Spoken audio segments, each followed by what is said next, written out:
Yan, good morning everyone. It's me again, Ate Jackie. Welcome sa Life is Real. Dito na naman po tayo walking at medyo maganda ang panahon.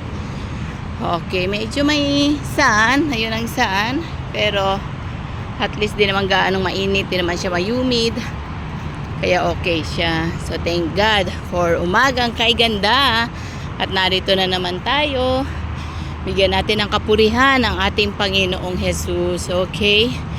So yan po, ang may share ko is yun sa 1 Thessalonians 5:16. Always pray. Pray without ceasing. Dahil sa panahon ngayon, kailangan natin talaga ang panalangin ng bawat isa. Encouragement.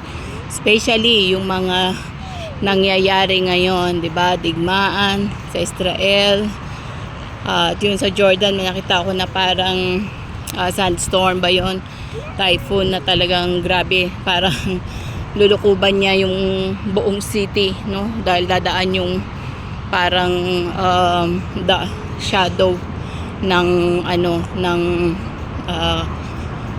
yung ashes. Parang ganun siya. Parang sandstorm pero very dark siya. And yun yung mga kaguluhan sa iba, 'di ba?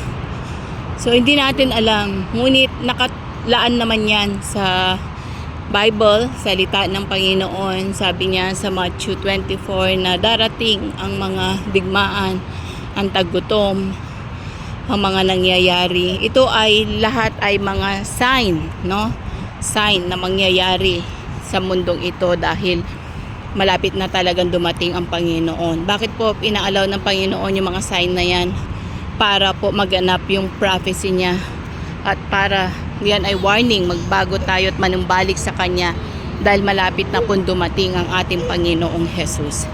Kaya nagbibigay siya ng mga babala. Parang sa mga babae, pag manganganak na sila sa mga buntis, di ba?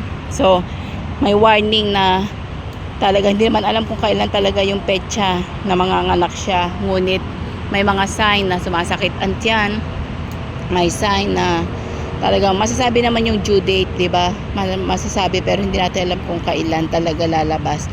So yan po yung mga panahon hanggang maisilang ang bata. So ganun din po yung pagdating ng ating Panginoong Jesus, no? Na talagang malapit na po. So what we will do is to pray, to go back to Him, maging righteous at ano ba yung pinapagawa natin Panginoon. Huwag tayong matakot dahil darating talaga yan. But be ready. At kung ready yung heart natin, yung puso natin, share the gospel para marami ang masave. At hindi naman tayo talaga dito sa mundo, kundi sa kalangitan po tayo kung nasaan ang ating Panginoon. So muli po yung shalom, shalom, may the Lord God bless you. Yan po yung aking mai-share right now. Keep on going, keep on have faith sa Panginoon and believe unto Him. So muli po, God bless you all and bye.